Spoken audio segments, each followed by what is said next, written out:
ebi ń pa. Ṣé statistics yẹn ṣó right?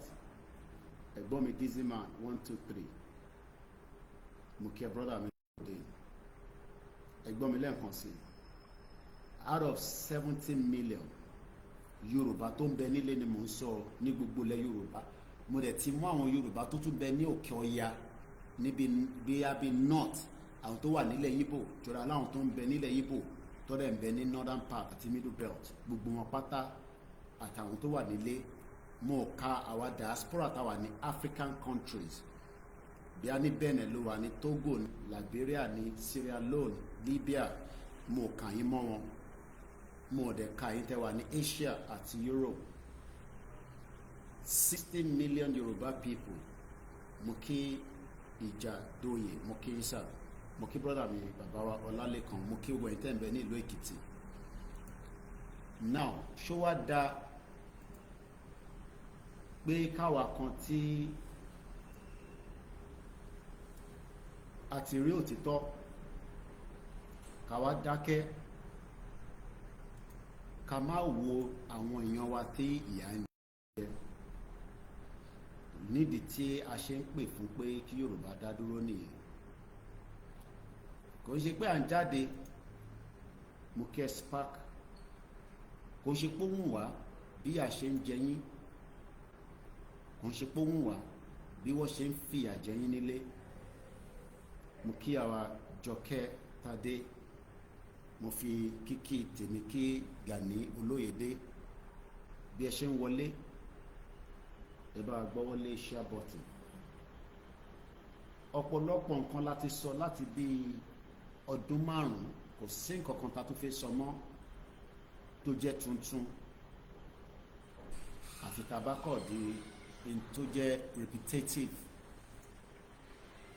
Ẹni tó bá wá níbi tí ilẹ̀ fi ṣú dé nírọ̀lẹ́ torí pé aago 4 òun ni ó fẹ́ lù níbi tí mo ti ń transmit. Aago 4 náà dẹ̀ ní nílẹ̀ Yorùbá tó ṣì wà ní within Africa. Ẹni tó bá wá ń sọ pé mo kí bàbá mi ní gbogbo South Africa, mo kẹ́yìn tẹ́ ń bẹ ní Kenya, mo kí brother wa John Boko. Táwa bá ní 10 million bá wà okay, ṣé ká wà concern about the 60 million tó kù àbí ká kọ̀ neglect wọn? Ẹ jẹ́ ká wò báyìí, ṣé kí Yorùbá dá dúró?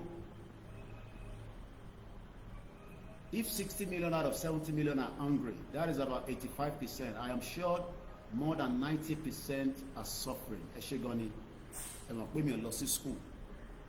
Ìyẹn náà mo ṣe máa ń tap brain àwọn tí mo mọ̀ pé wọ́n ní education background tó pọ̀. Kò dẹ̀ ṣe pé mi náà fi kàwé púpọ̀, àmọ́ ìwé tí mo kà ní UK ní 27 years, òun náà ni freedom tí mo rí, tí mo dẹ̀ fi wà òkè títí di wákàtí. Kọ́lọ́n túbọ̀ fún gbogbo wa ní àlàáfíà. Ẹ ṣé gan ni brother mi Safety Domain, ẹ dẹ̀ ṣe fún super chat. Wọ́n ní tí 60 million out of 70 million are hungry, that is about 85%. Mo kí ẹ Yorùbá Nation Lafẹ́ TV ní gbogbo Hong Kong, ìlú tí mo sì mi ti ná dáadáa nígbà tí wọ́n ń tago. Mo ti sọ ní many times, 1980 ni mo sì mi ti ná Hong Kong, ibẹ̀ lọ ti lọ́ọ́ rago tá à ń supply àwọn èèyàn ní gbogbo mọ́ṣáláṣí Jímọ̀ kankan yẹn as a wholesale. Dizzy man náà sọ pé 85 million people face acute starvation tó bá máa fi di 2028, and the figure today is already 30 million. People are facing starvation in Nigeria according to global think tank, and evidence it is show gẹ́gẹ́ bí report tó jáde lénìí. Ẹ jẹ́ ká lọ sọ́dọ̀ Channel Television kí n sáré kà fún wa ní kíákíá. comment tó ń wọlé à ń kà á ẹ bá wa máa fi sí inú comment section. Ìdòwú Ẹniafẹ́ni, the statistic is right. Mr. Koiki, 60 by 70% ni even all the small scale businesses has closed down due to Nigeria economic crunch. The least thing tíyàn lè tà ní Nigeria ò ní pé kò kọ̀ sí shop síwájú ilé ẹ̀ kò ní kíyàwó ẹ̀ kọ̀ máa ta petty things. Kí ni wọ́n ń pè ní petty things? Bóyá most of this sachet product mo fẹ́ kẹ́ mọ in tó wà ń bẹ̀ ni torí àpolówó fún wọn. Many Nigerians today, great Yoruba nation, mo kí yín. Let me give you this as an example. Mo gbélé dé láti UK ni. Nestle Wake Up milkshake strawberry flavour. Látijọ́ tí mo ti gbé dé, mo rò pa tí ì ṣe. Many Nigerians as of today, all time beauty, ẹ ṣé gan ni, ọ̀pọ̀lọpọ̀ àwọn èèyàn lè mọ́wọ́ lọ sẹ́nu mọ́. Many household nílé ní Nigeria lénìí, whether it's Yoruba land, South East, wọ́n lè ra container kan báyìí pé kọ́ wá máa bò nínú ẹ̀, kọ́ máa fi ṣe kíni, kọ́ máa fi serve àwọn family wọn, regardless of whatever it is. Forget about whatever the content of this, whether it is milk, whether it is Milo. So what they have done in Nigeria is created this sachet. So almost everything, into mofino glasses milele. So almost everything now is in sachet, even toothpaste. Even toothpaste. Conflicts tí mo gbé dé, ẹ rí pé mo ti ṣe. I just purposely thought nígbà tí mo wà nílé mo prefer kí n mu ògì than kí n tún máa mu conflicts, but just ìjọ mi kọ́ lè wà tó kọ̀ fẹ́ wúyàn jẹ. So it shows that, and I've showed you a couple of things just within an household. So these are what we call ẹni tó wà in the middle class. Èmi ò ń ṣe olówó tó pọ̀. And what do I mean by that? I can classify myself as a middle class, even within the UK as a stand. I am in the middle class bracket because mo lè fún family mi, mo lè bọ́ family mi kó jẹun lẹ́ẹ̀mẹ́ta, even with the support of the government. Èèyàn sì gbọ́dọ̀ ṣiṣẹ́ takuntakun nílùú òyìnbó. Gbogbo pé wọ́n ní welfare system wà ní abroad, o sì ní láti work hard. Reason ta kò ṣe wá extra work hard ni pé láti fi support àwọn èèyàn wa nílé. Òun ló ń jẹ́ kí gbogbo wa tètè máa weak. Ọlọ́run tó kọ̀ kẹwa gẹ́gẹ́ bí aláwọ̀ tó da, àwọ̀ wa da gan, kò ń jẹ́ káwọn èèyàn tètè mọ̀ pé a ti gbó. Tó bá rí àwọn ìyá wa ní abroad, tó bá sọ fún ẹ pé lòmíì age wọn, and most of them, not everybody, I know this, at to reduce age wa ká tó dá abroad. I didn't do that. A lot of our people have done so. So by the time tó máa fi dé abroad, tó ti cut age wọn, wọ́n máa ṣiṣẹ́ extra hard for another 10 years kó tó lè gba pension wọn. Ibẹ̀ kọ́ ni mo fẹ́ lò lénìí. But notwithstanding, worship fún wọn ní privilege and opportunity láti lè fi ṣiṣẹ́. Kódà ẹni tó jẹ́ pé fún dikun àbí dikejì kò níwèé, ó sì náwọn kankan tó máa ń ṣe tọ́lọ́run bá tẹ̀tú wá kẹ́ wọn tó mọ ṣe ọwọ́ tó lè máa fi pọwọ́ dà, tó jẹ́ pé in and out kò kọ̀ báyọ̀ nulẹ̀ bí wọ́n fẹ́ dín gúgúrú ni wọ́n fẹ́ dín ẹ̀pà ní nǹkan kan, ó yẹ yín. But abroad kọ́ la fi ń ṣe iMac. Ẹ jẹ́ ká padà sí channels. Ìrun ashray ló ń pè yẹn.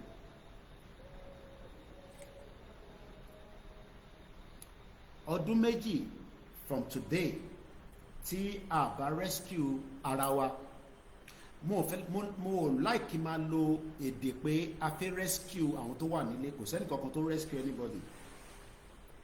Èmi náà fẹ́ rescue ara mi because tí bá lọ gbélé nísìn pé on a normal level kí n kó lọ sílé kí n lọ gbé níjẹ̀bú òde. I can live quietly there, but I will lack a lot of things, even with my expertise and skills. Tí mo lè fi make owó, màá sì struggle within Nigeria as a diaspora tó padà wá sílé. How many people agree with that?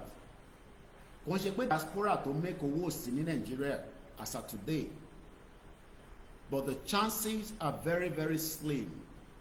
We are all going to rescue ourselves. Nobody is rescuing anybody. A diaspora ló máa gbà wálẹ̀, gbogbo ọ̀rọ̀ yẹn is àwáwí ni. Ìwọ máa ṣiṣẹ́ débẹ̀, èmi máa ṣiṣẹ́ débẹ̀, àwa join force, àwa dodindi, àwa knock it down.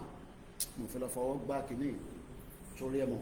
Tá bá ń ṣe analysis àwa ìran Yorùbá, I think East Africa, a máa ń di ọwọ́. Ẹ má bínú ẹ̀yin tẹ́ ẹ̀ ṣe struggle pẹ̀lú internet wa. Like I said, mo ti san deposit for another internet.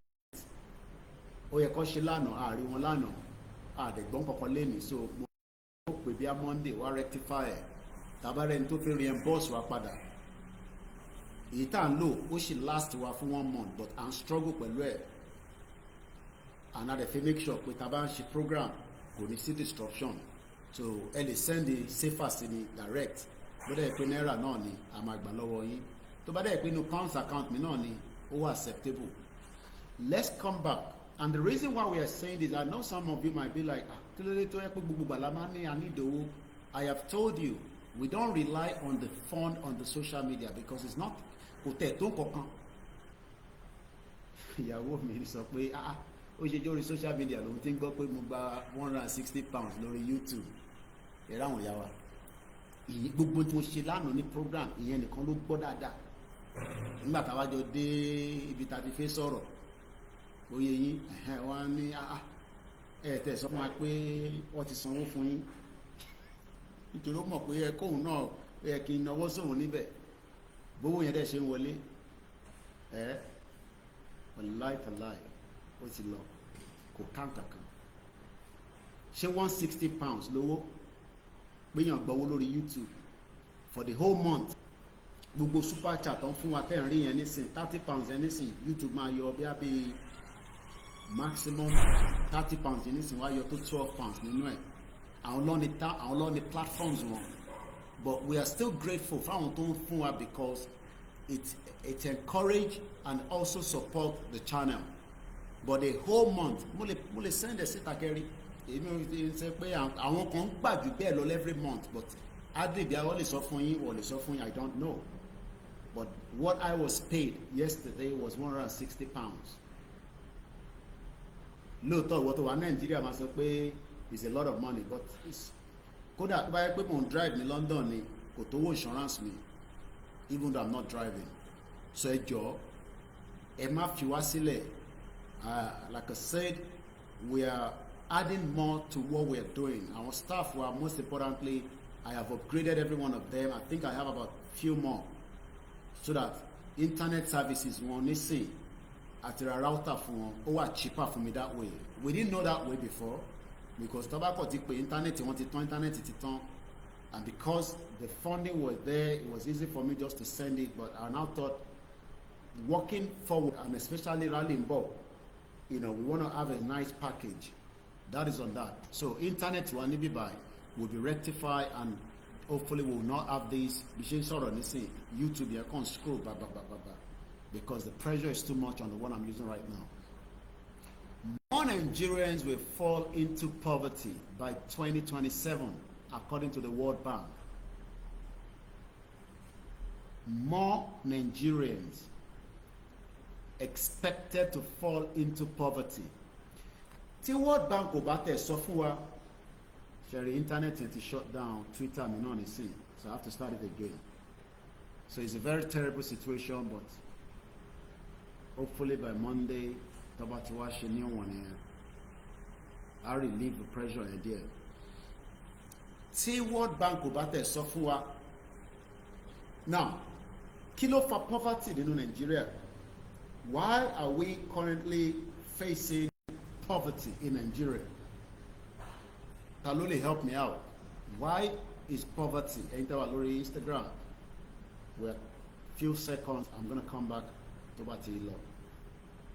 Why do we have poverty in Nigeria today? What is the reason why there is poverty in Nigeria? Kí ló ń fa poverty? Who knows?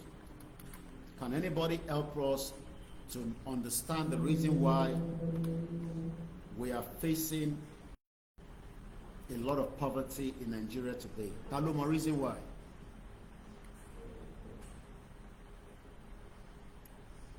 Mo kàn fẹ́ ní background knowledge àwọn tó ní mọ̀ jù èmi lọ, because I will just put it under, not because of the bad leadership, is because the imperialists and the globalists do not want a future for Yoruba people. Kò ní kankan ṣe pẹ̀lú leadership. Tá bá dá dúró gẹ́gẹ́ bí orílẹ̀-èdè, not that we are still not going to have relationship with all these, world power or all these organizations, but it will now be under our own terms and conditions. Right now, the current administration of President Bola Ahmed Tinubu cannot do much. He has to go in line with whatever IMF and the World Bank is telling him. In tó bá sọ fún Tinubu ni Tinubu máa tẹ̀lé. Gbogbo tí World Bank bá jẹ́ kí Tinubu ṣe ló máa ṣe. And that does not help us as people. So the more that we are living in denial that it is because Tinubu is a bad leader, Nigeria was put together to be bad. Tinubu kan ràn lọ́wọ́ ni. Ẹ gbọ́ mi dáadáa. Nigeria was put together to fail. Tinubu kan ràn lọ́wọ́ ni. What we can do to help Tinubu is to push further. See, the YouTube is not back again. It's struggling because of the internet.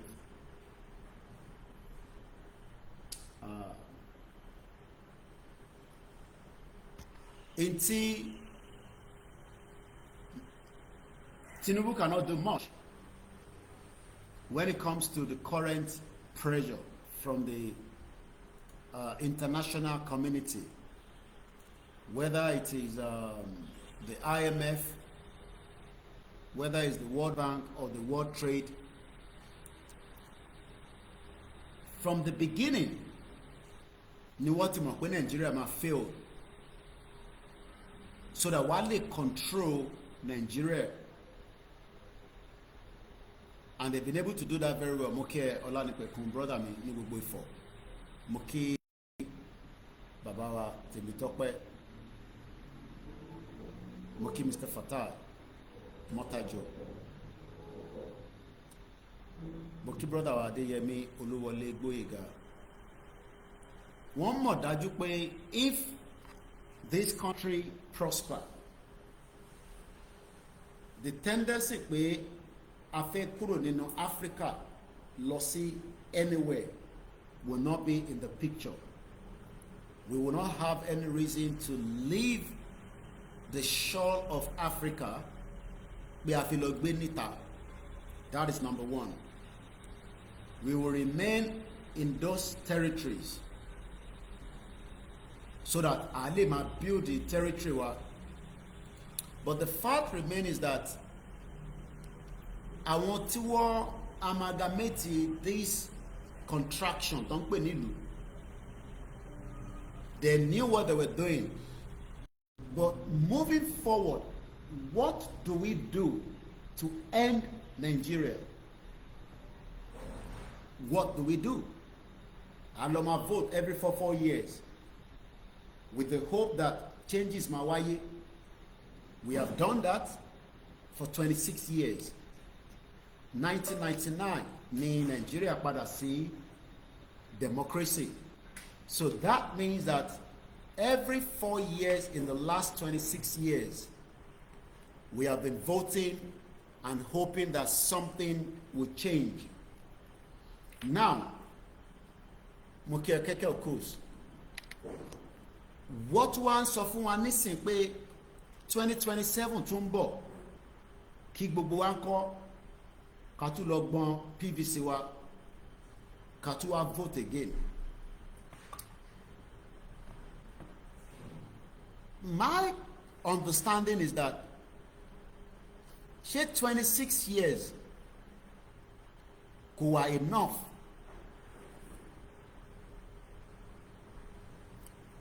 Koikimedia bringing the world closer to your doorstep, 25th of April 2025 at exactly 16:23. That means 4:30. Agomeni abofilo worship key Astrid Tony. Èní Friday lórí ìkànnì wa nínú studio wa ní VN tí ń jáde. Gbogbo ẹnikẹ́ni tó bá VN pàdé ẹ bá wa make sure pé ẹ pín káàkiri. In tí mo fẹ́ bẹ̀rẹ̀ ni pé 26 years ni àwọn olóṣèlú ni wọ́n ti run Nigeria on our behalf, and we are very grateful. They have done fantastically well according to what they can do using the Nigerian template. Láti fi govern wa, either the federal constitution, the state constitution, the councillor, the governor, all the commissioners, past and present, Latin 1999 till date. Now, moving forward, do we still need Nigeria to continue to exist? They are to make a election in 2027. Even though 26 years, ni wọ́n fi gba budget, ni wọ́n fi ṣe many things, but could end up fún wa ní a very good life as ọmọ Yorùbá. Are there any changes?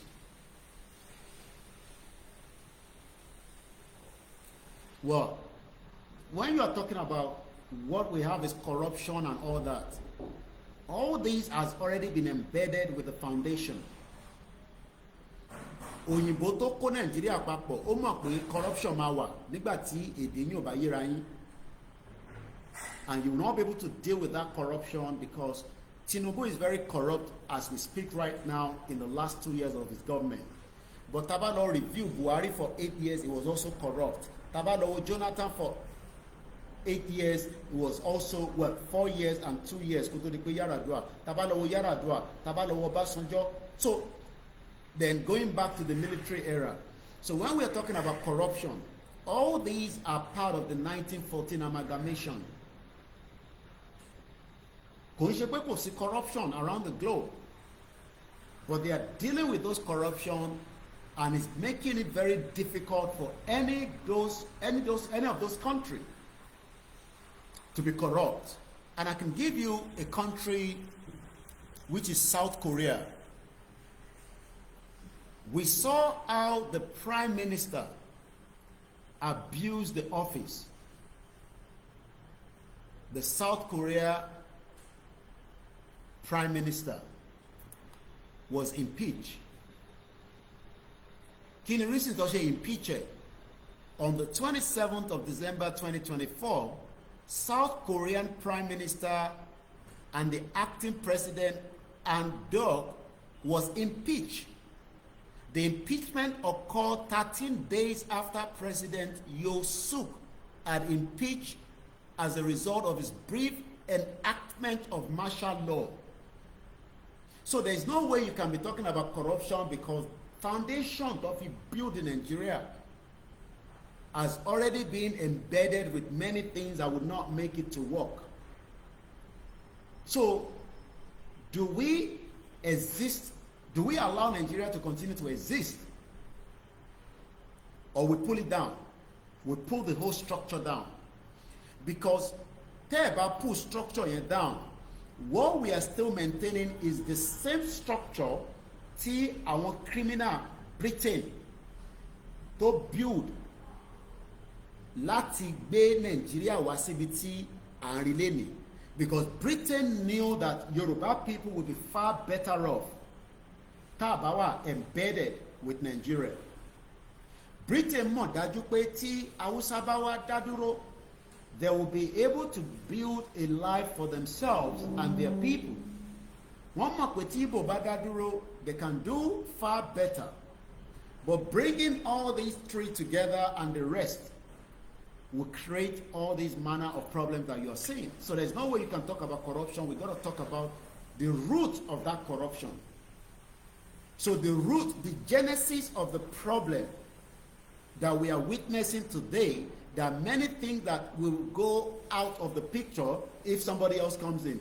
It does not matter how many people you bring on board to guide and be your governors, your president, your senators, your House of Reps.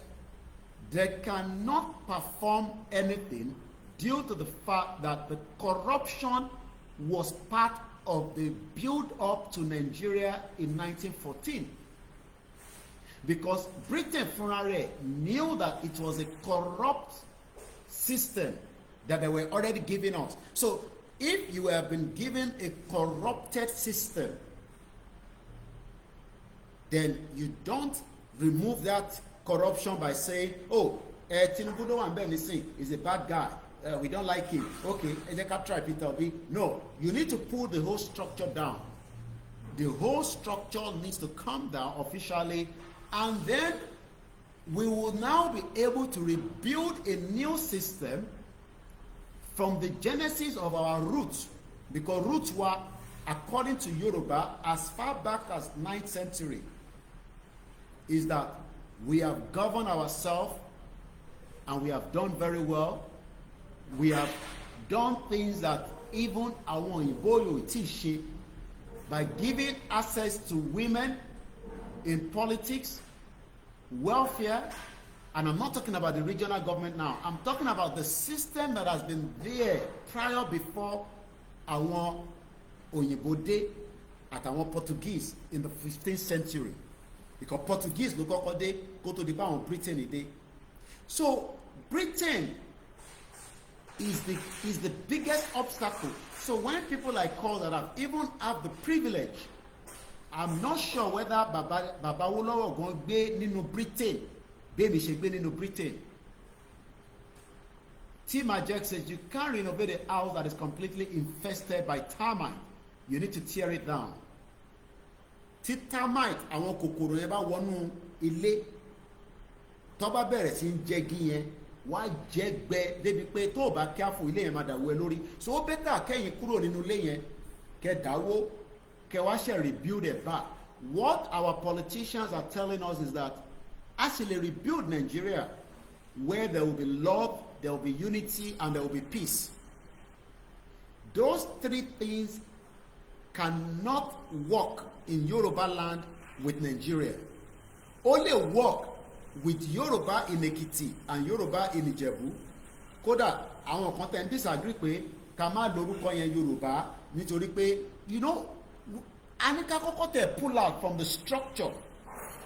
Ká wá bẹ̀rẹ̀ sí identify báwo la ṣe fẹ́ lo orúkọ wa, orúkọ wo la fẹ́ jẹ́, kí la fẹ́ ṣe. But we need to first deal with the pull down structure of coming out of Nigeria. But Nigeria not fúnra rẹ̀ ò fẹ́ pull down o. Ẹ gbọ́ mi dáadáa o. Nigeria tẹ̀ ń rí yẹn is not ready to be pulled down. Àwọn mafia gidi, àwọn many different stakeholders do not want that structure to be pulled down. Ó wá kù àwa tí a fẹ́ kúrò nínú ẹ̀ àtàwọn ta ló máa wà superior láti pull it down. Ṣáwọn ló máa wà superior láti keep ẹ̀, àbáwá la máa wà superior láti pull it down. Eléyìí ò ṣiṣẹ́ Ìgbòho nìkan. This is far bigger than Igboho. What they know that Igboho can do is that tí Igboho bá wọ Nàìjíríà lẹ́nu nísìn, it will create the energy ó máa charge gbogbo èèyàn wọ́n mọ̀ yẹn Ìgbòho has that already tólóyè bá wọnú Nàìjíríà ìyẹn ni brother tó ń sọ̀rọ̀ yẹn lẹ́ẹ̀kan ṣe sọ pé àdúrà táwọn olóṣèlú ń gbà nísìn on a daily basis ni pé kólóyè má ní any reason kó fi wá sí Nàìjíríà because wọ́n mọ̀ pé in tó bá mú ẹni tó wà ní Kogi gbọ́ pé olóyè ti wà nínú Nàìjíríà a máa charge ní Kogi state nǹkan kan a máa pull spirit òun náà but kó tó di stage yẹn a kọ́kọ́ gbọ́dọ̀ prepare mind wa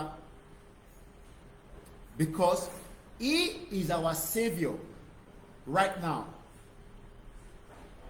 he is the only saviour tẹ́ bá dúró de Gani Adams ìyà máa jẹ gbogbo wa torí pé Gani Adams ń sọ ní ìjẹta bí aláàánú dẹ̀ ní pépà yẹn àwọn ọmọ mi gbé ó wà nù pépà tànà pé òun bẹ bí ó ń bẹ ni o I don't know bí ó ń sọ fún wọn ni o pé kọ́ fún wa ní state police but Gani Adams mọ̀ pé state police ò lè come up tí wọ́n bá enacted nínú senate àwọn senator ò dẹ̀ fẹ́ fún yín ní state police because tó bá ti fún yín ní state police security máa wà enacted nínú gbogbo state Nàìjíríà even though pé àwọn kan máa ṣì lò gẹ́gẹ́ bí wọ́n ṣe ń sọ pé àwọn governor kan máa ṣì lò bọ̀wọ́ ìtẹ̀tí fún yín so pé a fẹ́ gba state police tí Gani Adams sọ̀rọ̀ lórí yẹn ibẹ̀ la máa jókòó sí títí tí Tinubu máa tún fi di president again in 2027 so irú àwọn èèyàn bẹ́ẹ̀ yẹn they are not ready to charge so Gani Adams ò lè charge gbogbo wa just like bí olóyè ṣe ń charge gbogbo wa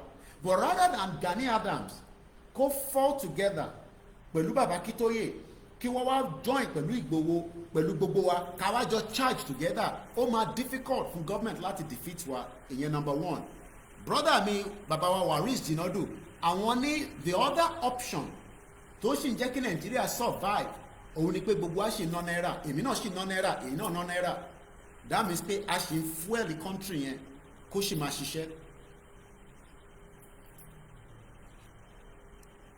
The more tá a bá ná náírà the more the economic power ti Nigeria ní though the economic power yẹn kò help the average Nigerians nínú Nigeria so when World Bank is now saying that I want to review gbogbo tó ń lọ ní Nigeria tó bá jẹ́ pé yàn 40 million lè bí ń pa lẹ́nìí tó bá máa fi di 2027 ọdún méjì sísìn àwọn ti rí forecast pé ó máa di 120 million already wọ́n ní gbogbo wa ní Nigeria we are 200 million even though that figure is not right but let's work with that if 200 million people are currently in Nigeria as of today a lè sọ pé half of the people are already in abject poverty àwọn tí wọ́n lè mọ́wọ́ lọ sẹ́nu lẹ́ẹ̀mẹ́ta wọ́n wá tún jẹ́ kó yé wa pé tó bá máa fi dọdún méjì o Tinubu wọlé o kò wọlé o Atiku wọlé o kò wọlé o Peter Obi wọlé o whoever takes the power again in 2027 the figure will rise again. World Bank noted that the sub-Saharan Africa has the highest extreme poverty rate globally. Ní gbogbo Africa pátá Nigeria ló gba òun ló gba ẹ̀fẹ́ number 1 níbi tí ebi ti ń pààyàn jù láyé tí ọmọ Yorùbá náà wà nínú ẹ̀. With the large share of the poor concentrated in few countries. Despite Nigeria's resources, rich status, more of the country's citizens are expected to sink into poverty by 2027, according to the World Bank Group. Tí wọ́n sọ fún wa pé even though pé gold ń bẹ ní Ọ̀ṣun state,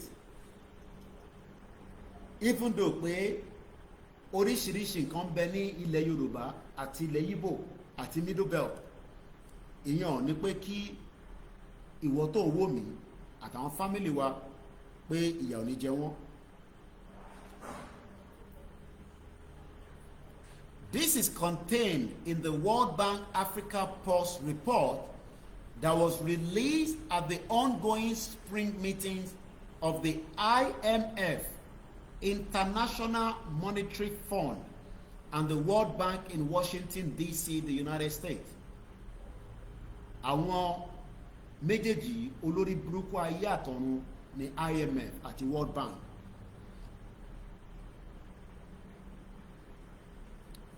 If we do nothing, the consequence will be felt every day.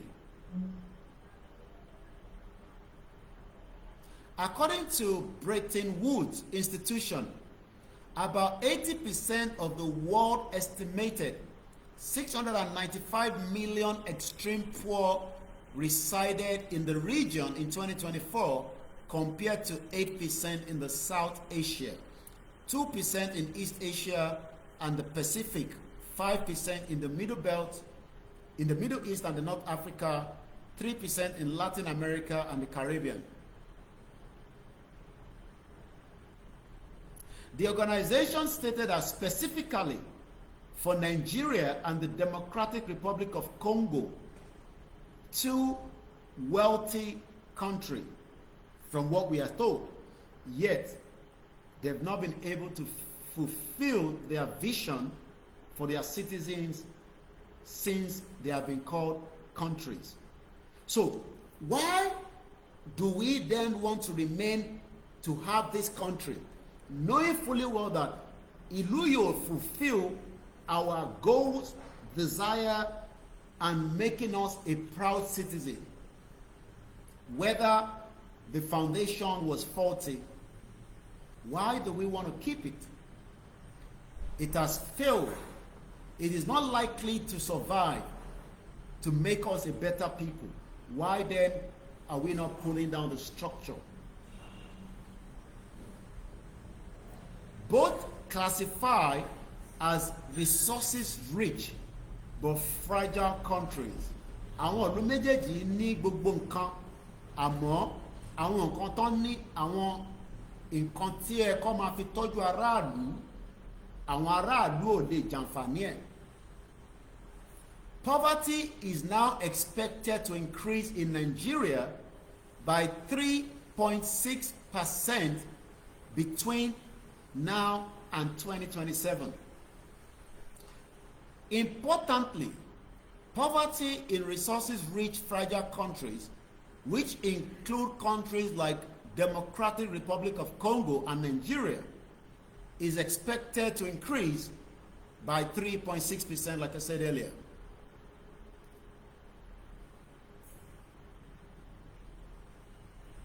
Is that the kind of country you want to remain? That shows pé ìyàtọ̀ àṣì ń tọ́pọ̀ ń jà wọ́n yan wa. Child's play is just a very small percentage. We are likely to witness many more people that will end up not survive before 2027. Ṣé ogun ti wà nínú ilé with this information or not? Are we currently at war? Are we currently at war? Pẹ̀lú information pé by 2027 Nigerians will fall into poverty because ìlú tó ti ń ja ogun lọ́wọ́lọ́wọ́ gan tó ń pè ní Ukraine, wọ́n sì ní 3 square mil, iná ṣiṣẹ́, internet wà, even though there is bombardment in those countries up to Kiev, tó jẹ́ capital city Ukraine. Why then ni ọmọ Yorùbá tún ronú pé tí Tinubu bá wá lọ ṣe 2027 our eliminate poverty, knowing fully well that the poverty will not be eliminated? Bí ìgbà tó yẹ pé àràràn bọ́ǹbù òun là ń ṣe by helping Tinubu if we are telling him to go again for 2027. Because Tinubu going further to try to become the president again in 2027 will keep us again back in line with what he has done in his first tenure. It's not going to change anything. It's not going to make any impact. Because poverty on Ikuro. So trying to remain in this contraction, in the country, is like we are forcing ourselves to remain in abject poverty and also inside the insecurity. Odimeji, Hello program that was specific to the 390 Boko Haram that has now been told to return back to the society. So as we are dealing with poverty, we are dealing with the security threat. Odimeji. The third one is that if we refuse to push and allow the war of Nigeria to collapse, we will not be able to have our true identity. Tapping with our knee, Omo Oduani, Omo Yorubani, or whatever that some of you are calling and saying, what we need to do first is to pull down the structure, and then we can then decide the way forward. Mo wo video kan tó tag me, àwọn tó wà ní Mafoluku. I was wondering why the person tagged me on Facebook. I now saw my brothers and sisters, they keep hailing people. Etimoba àwọn tá máa ń pè ní ẹ̀gbọ́n àdúgbò. I don't want to use the word agbero. I'm trying to be very careful because I want to make them feel better. Normally, ó yẹ kí n lo language yẹn pé àwọn agbero. But we know those ẹ̀gbọ́n àdúgbò. They were hailing many people in that video. Pé kó má gbàgbé àwọn náà ní Mafoluku o, ebi ń pa wọn, kó jẹ́ kí oúnjẹ dọ́dọ̀ àwọn náà. And this has been the system in Yoruba land politics for the last 26 years. Àwọn kan kò fi sùn kó jí, and they want people to fund them by hailing them so that tó bá ju bí 2 million sínú bẹ́ẹ̀ ní 1 month, what expect pé tó bá tún the next month. All these individuals are not handicapped. Mo wo gbogbo wọn kò sẹ́ni tó wà handicapped. Kate sọ pé 1 or 2 of them are handicapped. These are people that should be producing and working hard and paying tax to the society. But work on Joko, what they hail and what don't hail, because one on lower a big pound. And I cry because this is the kind of politics that Tinubu create in Lagos State. Tinubu created a society that was not empowered for work ethics. They are not ready to work. So this set of people would have to be told that I need láti kúrò in this kind of structure la ṣe sọ pé a fẹ́ country. Lóòótọ́ oríṣiríṣi iṣẹ́ níyàn máa lè ṣe tó lè fi gba income wọlé, but sitting in the house on a daily basis ẹ wá ń hail àwọn kan pé ebi ń pa yín, that shows that àwọn tẹ́ ẹ̀ hail yẹn níbo ni káwọn ti rí owó tó máa fi tọ́jú ẹ̀yin láì ṣe bèbí. This is the society that Tinubu created for himself and his family within Lagos State, and also has been created by the others across the Southwest. Let's take a look at it. Politics kò ló yẹ kó máa fáwọn èèyàn ní owó within the society. Into ẹ kó fáwọn èèyàn lówó within a society are in many different forms and shape. And the government will then also be helping out.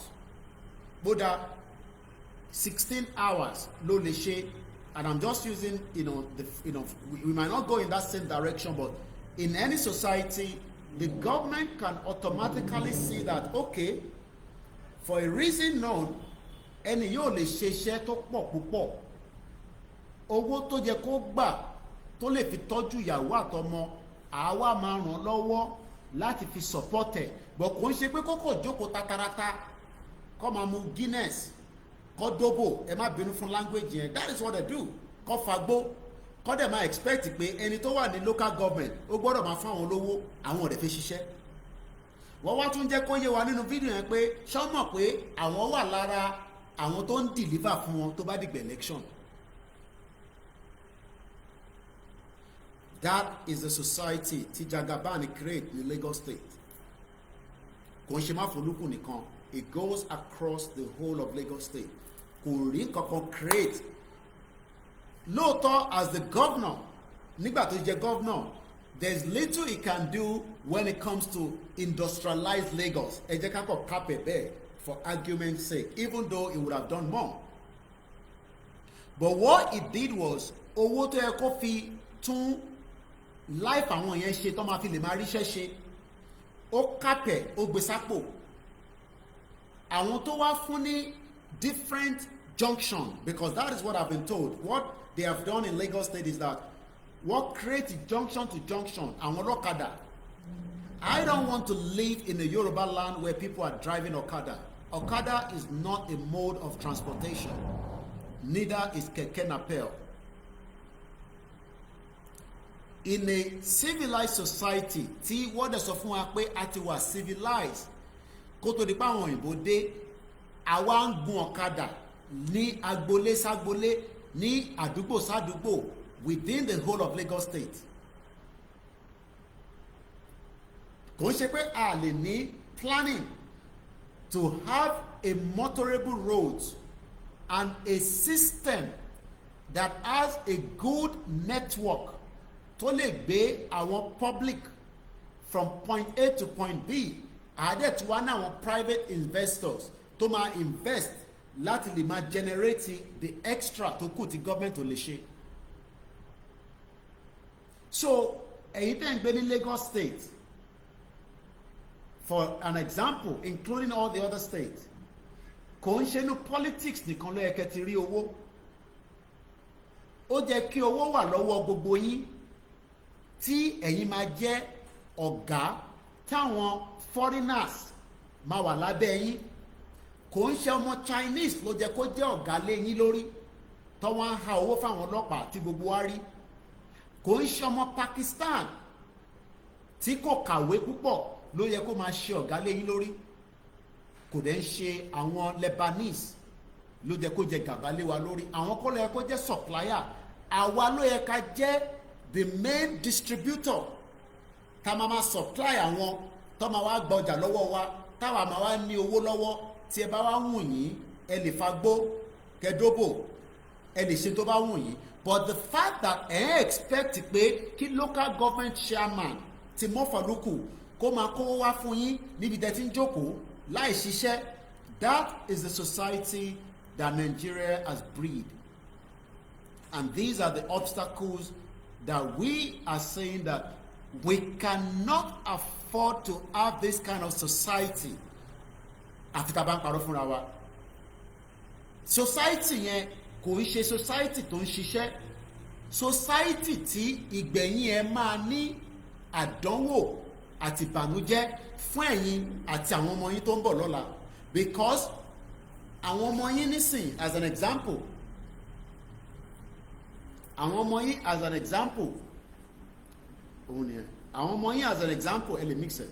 Àwọn ọmọ yín as an example nísìn, they are struggling because àwọn tó ń sọ̀rọ̀ ẹ nísìn, tí society bá ń ṣiṣẹ́, ẹ ní láti worry too much pé ta ló máa sanwó school àwọn ọmọ yín, at least tó máa fund ẹ títí dé university.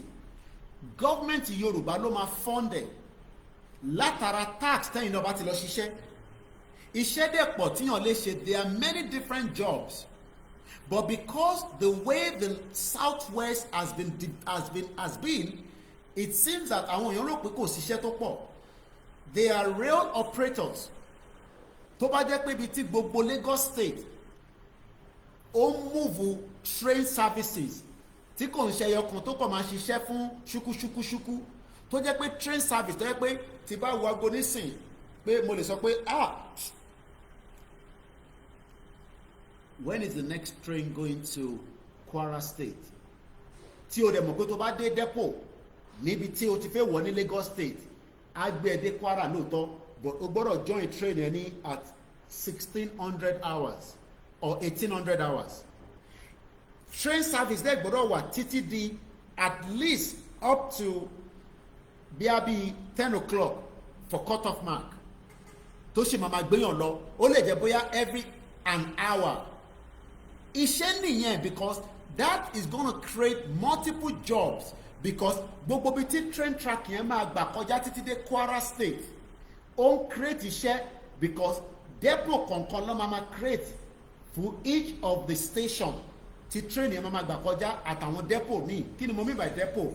Àwọn engineer tó máa service train yẹn, àwọn engineer tó máa look at the fault and many things. That is one out of many jobs. So ẹ̀yin tẹ́ ń sùn tẹ́ ń jí yẹn tẹ̀dẹ̀ lápá lọ́wọ́ tẹ̀lẹ́sẹ̀ tẹ̀lójú a máa láti retrain yín for whatever role. Kódà some of you could be a pilot tó jẹ́ pé ẹni tó lè wọ train tó jẹ́ pé plane ló fẹ́ wọ̀ láti Lagos lọ sí Kwara a mọ̀ pé ó máa lọ join plane. ẹni tó bá tó wá náà fẹ́ drive ẹni tó bá náà fẹ́ drive you would also be able to drive from Lagos State all the way to Kwara. Ìyẹn wá mí pé o lè lọ ní anytime because ìwọ ló ní mọ́tò tiẹ̀ àbẹ́hùn tó jẹ́ bí night coach nírú ìtẹ́mi wọ̀ láti London tó já mi sílẹ̀ ní Scotland. That is a job. So why do you then have to wait for the local government chairman kó wá máa fund yín? Níbo ni local government chairman ti fẹ́ rówó tó máa fi fund yín? Corruption. So this is the system that Nigeria wants to be running, and you want us to accept it as that can no longer sustain us, and that is the reason why that's sọ pé ọ̀nà tó kù nísìn ni pé we break the wall and Yoruba exit Nigeria because Nigeria gangan ni ó ń dìbà future ẹ̀yìn yẹn. I am using Mafoluko because that is a video that was tagged. This is replicated like that to every communities across Yoruba land. Some people cannot eat until politicians send them money through their phone. Or kọ́ni kó gbóúnjẹ lọ fún wọn. Or kọ́ni wọ́n ti gbé búrẹ́dì wá, wọ́n há búrẹ́dì níbẹ̀ yẹn. Yoruba land is a big place. That's number one. That means pé kò ń ṣe dandan ni pé ẹ gbọ́dọ̀ wà involved in the politics to survive because you will be an establishment of your own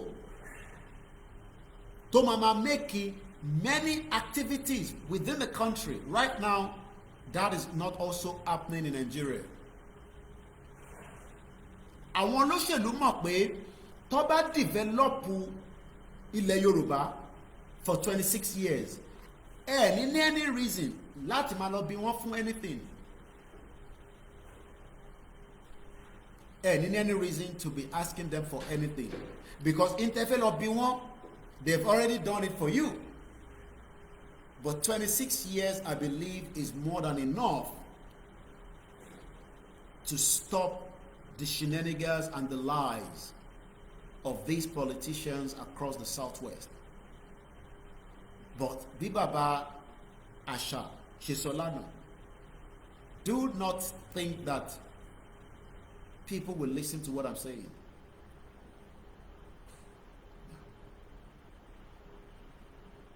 Tẹ́ bá rò pé gbogbo tí mo sọ yìí nísìn bó ṣe dùn tó lẹ́nu àwọn kan máa gbọ́ bẹ́ẹ̀ pé torí ẹ̀ pé ká join Yoruba Nation. They are not going to join Yoruba Nation. Kódà there are millions of Yoruba people waiting to revolt back Tinubu to office in 2027. Tàbá fi àyè yẹn sílẹ̀ fún wọn. Tàbá fi àyè sílẹ̀ pé ká sùn káwa kọ́ máa sùn ká máa ó dáa tí ká ti parí iṣẹ́ wọn ò ní dìbò ní 2027. Trust me, àwọn ìyá, àwọn ọmọdé, àwọn bàbá, àgbàlagbà wàá tún lọ queue because dìbò, even though in the austerity tó wà lọ́wọ́lọ́wọ́ ẹ̀ nísìn, because Tinubu máa kówó síta, òun mọ géèmù yẹn dáadáa, náwó lòun, ó mọ weak point gbogbo state, ó mọ àwọn ọba tí wọ́n máa bribe ahead of the election tó máa kó dọ́là lọ fún wọn, àwa kó náírà fún wọn, dọ́là yẹn ni tàwọn ọba, àwọn ọba ò fẹ́ gba náírà, dọ́là ló máa ń gbà látàyé Abacha ni bọ́n ṣe máa ń gbà nìyẹn nínú Ghana must go, olójú kòkòrò ni gbogbo àwọn yẹn, àwọn náà lọ pa Abiola. So Tinubu máa lo owó tí ó ti ráyè extract nísìn, because ó ti extract owó dáadáa from the federal government coffer. Tẹ́lẹ̀ owó Lagos ló ń ná, ó ti wá ní extra money nísìn nítorí pé ó ti mọbi tí owó wọlé sí within, as a president ó mọbi tí owó wọlé sí láàrin government. Ó dẹ̀ ti fi àwọn key actors síbẹ̀, Wálé Ẹdùn àti èyí tó ń ṣe mineral resources minister tó jẹ́ commissioner for commissioner for minister bíi kíní kan Tinubu, màá rántí orúkọ ẹ̀ nísìn, he is the minister for mineral resources ní Nigeria. Àtẹ̀gbọ́n yẹn mọ́, ó ti go quiet, gbogbo wọn yẹn bẹ́ẹ̀ yẹn, right, they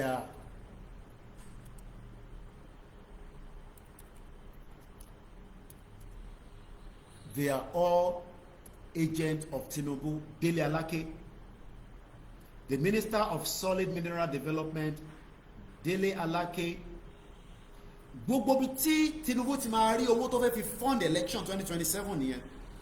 Àwọn ò nírú owó táwọn olóṣèlú ìgbédání sọ́wọ́. We don't have it. We cannot compete with them monetary wise.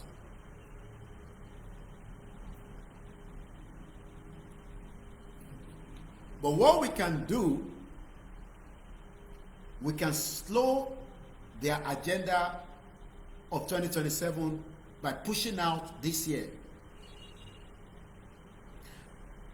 Ara de máa ta Tinubu, ẹgbọ́rọ̀ ìdáadáa, ó máa react, because ó mọ̀ pé this time around influence Yorùbá nation tó lò tó fi wọlé ní the last time kò ní lè rí lò this time around, because nígbà tá à ń sọ fáwọn èèyàn nígbà yẹn pé ẹ má jẹ́ kí Tinubu pé ọmọ ìlẹ̀kẹ̀ kan wọ́n gbé sídìí ìlẹ̀kẹ̀ kan kó má bàa já, ọmọ wa ni ẹ jẹ́ kó lọ ṣe. Àwọn tá sọ fún pé ẹ má lọ vote kọ́ la need nísìn, wọ́n ní àwa against Tinubu. Tinubu dẹ̀ tí wọ́n sọ fún àwọn northerners that look, option tó wà nísìnyí o, ṣe gbọ́ pé bàbá Akíntóyè àti Ìgbòho wọ́n pariwo Yorùbá nation, èmi ló kàn nígbà tó lọ sábẹ́kúta, níbẹ̀ ni èmi ló kàn ti jáde pé ẹ jẹ́ kí n ṣe kémi náà rọra ṣe tèmi bí Buhari ká lè lẹ́bùlẹ̀.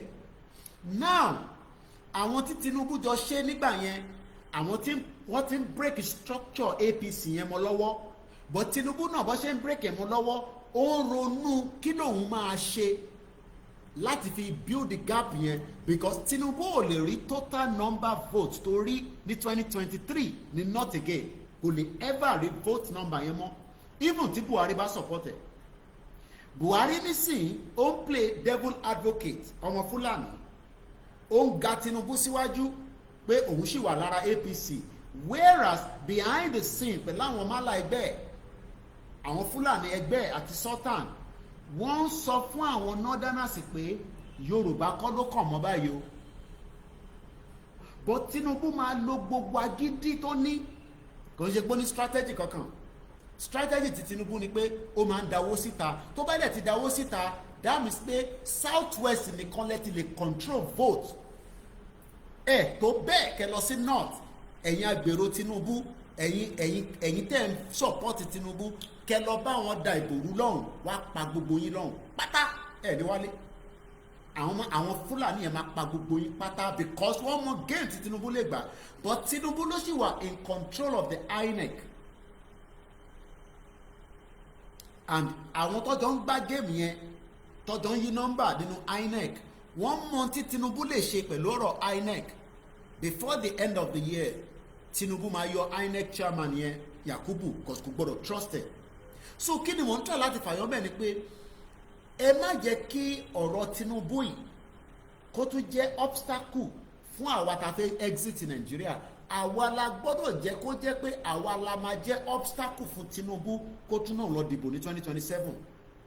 A gbọ́dọ̀ sọ fún pé face me I face you. In tó bá fẹ́ ṣe fún ìran Yorùbá ó jẹ́ kó ti ṣe. O ní the second term àbẹ́ ẹja but tó bá jẹ́ pé a máa wojú ara wa ni o lè gbé láyé yìí for 30 years. Gbogbo oògùn tó bá ṣe fún Tinubu ní anywhere in the world kò lè dàgbà tó more than 30 years more age. It will be 108 years. Kódà tó bá ṣì wà láyé a máa sa sóòrùn ni. Kódà by that time ó ṣeé ṣe kó nǹkan ti máa gbàdúrà pé kíkú wa mú òun lọ torí pé kí ló fẹ́ máa ṣe láyé for 108 years. Ṣẹja ló fẹ́ máa jẹ ni, ẹran ló fẹ́ máa jẹ ni, gbogbo oúnjẹ tó bá máa jẹ ní that time wọ́n gbọ́dọ̀ ti lọ bíbà tó lọ omi kó máa feed ẹ̀. So why should we sacrifice Tinubu for 2027 láti put impediment to our life? Ẹ jẹ́ ká fojú kan Tinubu kájọ fojú kanra wa ní gbogbo southwest tó ń sọ pé òun lòun dominate yẹn. Ẹ jẹ́ ká fi ọmọ kan wọ́n pé in tó sọ pé ó ní southwest yẹn bí a bàbá ńlá ẹ̀ ló ní southwest ni kí gbogbo àjọ kó ká kúkú jọ wọ ṣòkòtò kan náà. The only way we can stop him is that Tinubu will go for 2027. He will rig himself in, but ó máa dá ogun sílẹ̀. Ẹ gbọ́ mi dáadáa. Ọ̀nà kan tó kù tá fi lè rescue Tinubu fúnra rẹ̀ torí pé òun wọ́n ti need the rescue báyìí. But ṣe rí intoxication of power àtàwọn tó ń tẹ̀lé àwọn Bísí Àkàndé àwọn bàbá burúkú yẹn àwọn bàbá òfò àwọn bàbá tó yẹ kó ti já sí kó ti kú dànù tó ò fẹ́ kú. Àwọn sì máa sọ fún Tinubu pé ṣọmọ tó ṣẹlẹ̀ nísìnyí pé gbá géèmù yẹn wọlé títí di 2027 tó bá ti gba wọlé restructure Nàìjíríà kólúkálukú dẹ̀ máa bá tiẹ̀ lọ. Irọ́ ni o. Ọmọ olójú ọdẹ tẹ̀ ń rí ẹ ẹ̀yin tẹ́ wà lórí Facebook ẹ̀ ń rí picture wà lẹ́yìn mi. Ó máa ṣe àkóbá àdábá fún ilẹ̀ Yorùbá. So ó bẹ́tà bó bá já wa 10,000 people la máa jáde ẹ jẹ́ ká jẹ́ 10,000 yẹn ká múra dáadáa ká dẹ̀ jáde. Bàbá Akíntóyè ò gbọ́dọ̀ tún pẹ́ mọ́ ju bó ṣe yẹ lọ kó declare rally.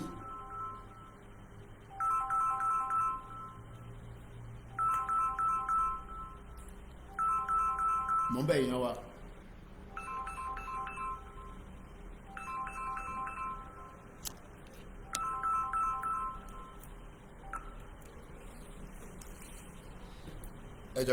Hello. Hold on. Yo. Hello. Hold on.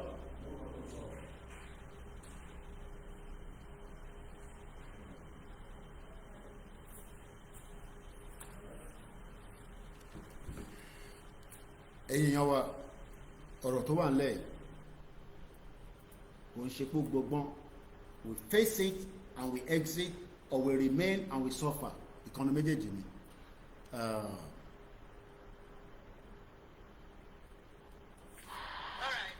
No, that's a good morning.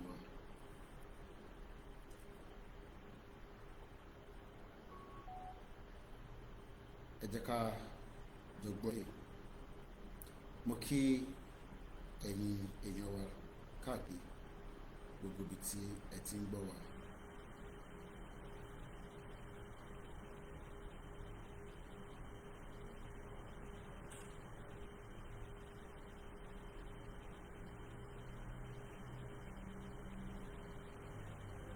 títí dé wọn ni mi sí ìjọba mò ń lọ ń dá sí nǹkan tí ó kàn mí ṣùgbọ́n tó kàn mí mo dá sí lórúkọ ọmọ Yorùbá ni mí.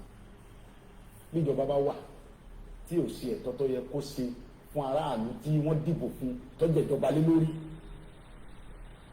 tíjọba bá wà tí ààbò bá sí fún aráàlú tó olóòṣè ìjọba lé lórí, aráàlú dìde fúnra ẹ̀.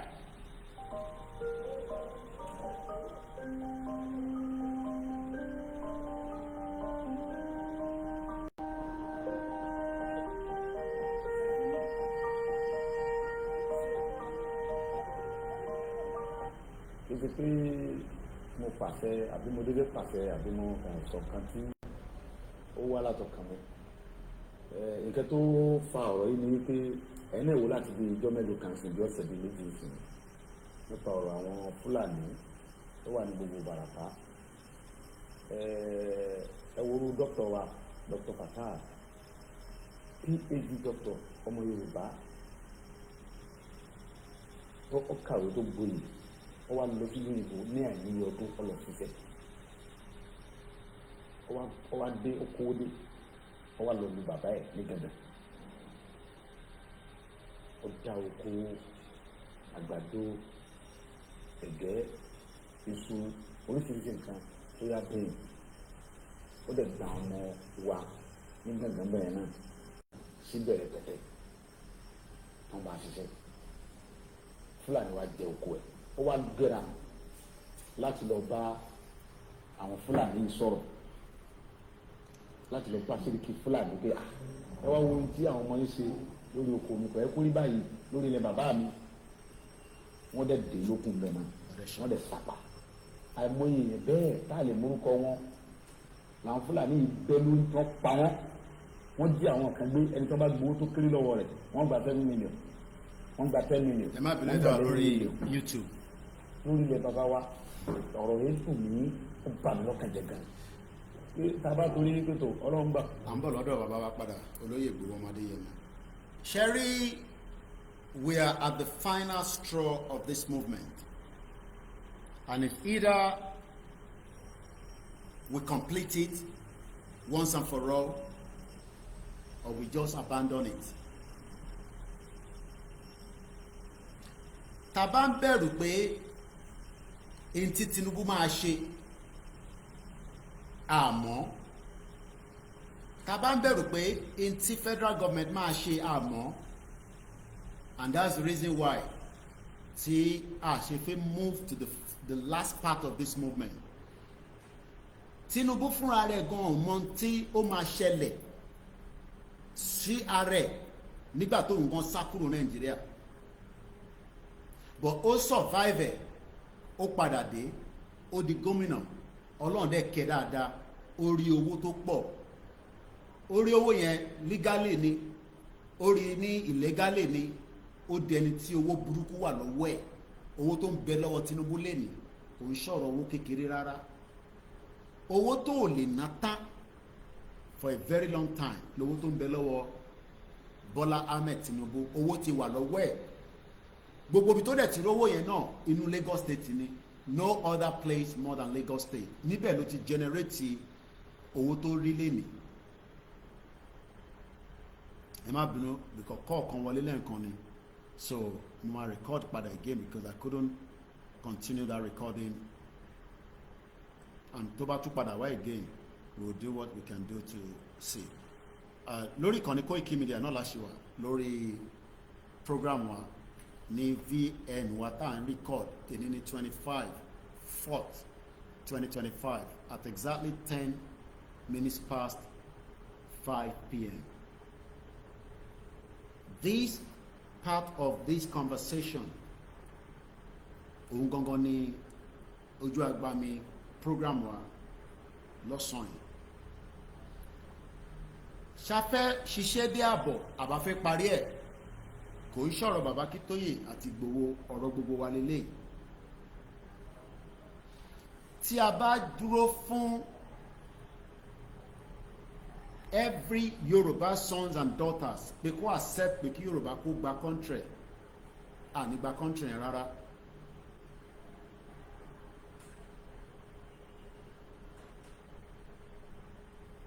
Àní gba country rárá. We will end up not even having any close to the country, not to talk about the country itself.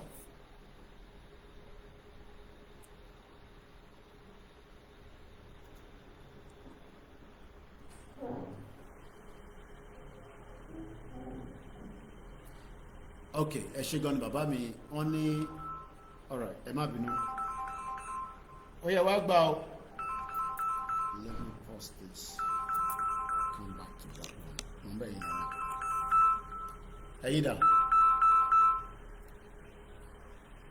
So in tí mò ń fẹ́ fàyọ ni pé in tí mò ń fàyọ bọ̀ ṣe rí the only obstacle tí a máa face to finalize this movement, ẹni tó máa jẹ́ the bulk of the obstacle, òun ni Jagaban, Tinubu. Tinubu will be put under enormous pressure. Ẹ má bínú pé mo lo òyìnbó pẹ̀lú Yorùbá, because òyìnbó yẹn òun ni ó fẹ́ drive Yorùbá yẹn jáde. Ó máa wà ní pressure gan láti stop pé kí Nàìjíríà kò break ní wákàtí. Kò ń ṣe pé àwọn náà mọ̀ pé Nàìjíríà gbọ́dọ̀ pín, but wọ́n máa fi Tinubu sí pressure pé kò gbọ́dọ̀ allow ẹ̀ kó ṣẹlẹ̀ nísìn. Ṣé rí gbogbo trip tí Tinubu ń lọ tó ń bọ̀ yẹn, àwọn France àtàwọn kankan wọ́n fún ní gbogbo reason tí Nàìjíríà gbọ́dọ̀ pín o. Nàìjíríà gbọ́dọ̀ pín mọ́ ẹ lọ́wọ́ o. Gbogbo tó bá lè ṣe, gbogbo tó bá mọ̀ tì síta nísìnyí o. Ìdí dẹ̀ ni pé wọ́n ti rí capability tí a ti ṣe láti 2019. Wọ́n ti review ẹ̀, wọ́n ti study ẹ̀, wọ́n ti rí pé the chances pé ọmọ Yorùbá 10,000 as an argument, wọ́n ti mọ̀ pé wọ́n fẹ́ ṣe Nàìjíríà mọ̀. Ṣẹ́dẹ̀ mọ̀ pé in tí 10,000 people bá dúró lé lórí páwọn ò gbà, a máa bí more sí ni. Òun ni numbers of the people, lóòótọ́ numbers yẹn kò wà in a very fast pace nítorí àwọn different obstacles tá à ń face láàrin méjì ẹ̀.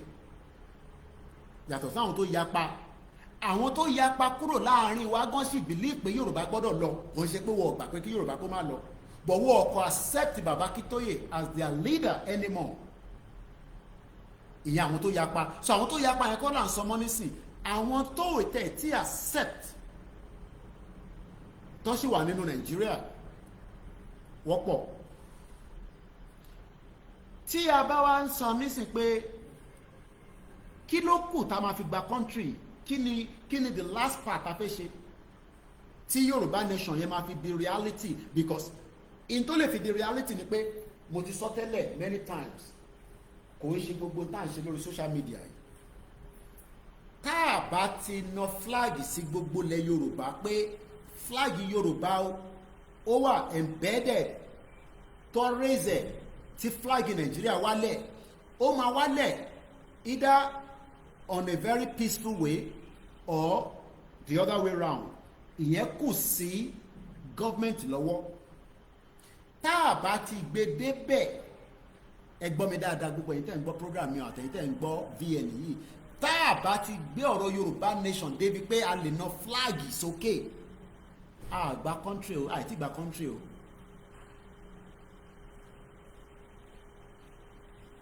Àìtí gba country o. Gbogbo nta kan ṣe ni pé a ṣe ń palẹ̀ mọ́ pé ká gba country yẹn. But tó bá wá jẹ́ pé a fẹ́ really gba country yẹn, tí a dẹ̀ wà determine, tí a dẹ̀ ti ṣe tán bí a ṣe ń sọ yìí, tí a ready pé whatever tó bá fẹ́ ṣẹlẹ̀, good or bad, we will face the consequence and it will lead to a country. But a bá ṣe ń accept pé àmọ́ tó lè ṣẹlẹ̀, a dẹ̀ ṣe ń fi ìbẹ̀rù sọ́kàn nítorí pé à ń wò pé tó bá ṣẹlẹ̀ kí ló tún máa ṣẹlẹ̀, tó bá ṣẹlẹ̀ kí ló máa ṣẹlẹ̀. Àwa là ń worry too much. Ẹ jẹ́ káwọn yẹn worry, ẹ má yẹ káwa worry nípa yẹn, because àwa làwa fẹ́ gba country, àwọn làwọn náà wọ́n fẹ́ country. Then ẹni tí ó máa fẹ́ make sure pé àgbà country, òun ẹni tó jẹ́ president orí oyè because tó bá jẹ́ pé ó fẹ́ gba country yẹn lóòótọ́ pé kí country yẹn kó dissolve kò ń ṣe àwa nìkan là ń béèrè fún Yorùbá nation àbí là ń béèrè fún country báwa ṣe ń béèrè àwọn ẹ̀yà tó kù náà ń béèrè ìjọ ń béèrè Haúsá gan ń béèrè ó jẹ́ kí Tinubu ti máa put àwọn committee tó máa engage àwọn tí wọ́n náà wọ́n fẹ́ kúrò ní Nàìjíríà ṣe mọ̀ pé tó bá yẹ pé ó engage right kò mí pé ó accept bàbá Akíntóyè ti sọ ọ̀rọ̀ yìí rí pé kò ń ṣe dandan pé kí Tinubu kó accept pé ká lọ but ó lè engage wa in tó ń pè ní democracy nìyẹn but the fact that Tinubu ò tẹ̀ engage wa rárá kò dẹ̀ engage àwọn Biafra because kódà òun là ń gbọ́ pé ọ̀nà fẹ́ gbé Simon Ekpa wálé Tinubu dẹ̀ ti yé wa ó ti jẹ́ kó yé wa mo kà fún wa ní program ti Simon Ekpa ẹ lọ gbọ́ program yẹn dáadáa ó sọ síbẹ̀ pé ọ̀rọ̀ pé Nàìjíríà fẹ́ pín kò tẹ̀ sínú picture rárá so now ṣé Tinubu yẹn la wá ń dúró dè pé ó máa go in line pẹ̀lú pé kí Nàìjíríà kó pín ṣé torí pé òun jẹ́ Yorùbá wọ́n kọ́lẹ̀kùn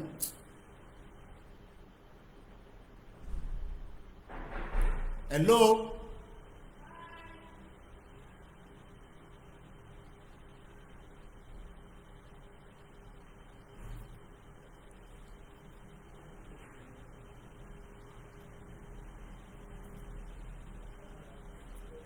mo pọ̀rọ̀ tí mo sọ yé wa tó bá yé wa ẹ jẹ́ kí n mọ̀ nínú comment section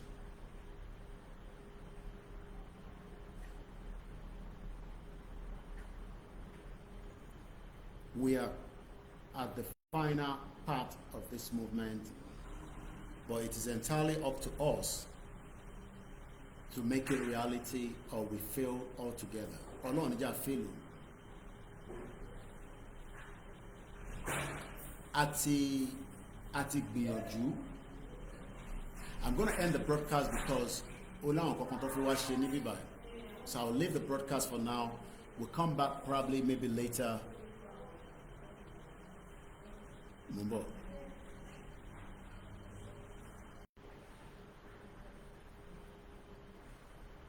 mo kí wa lẹ́ẹ̀kan sí a pàdé later nígbà tí a bá máa continue program yìí mo kí gbogbo alẹ́ kan sí odò àgbèwà kò ní gbé ọ̀dàlẹ̀ Yorùbá nation no going back thank you very much.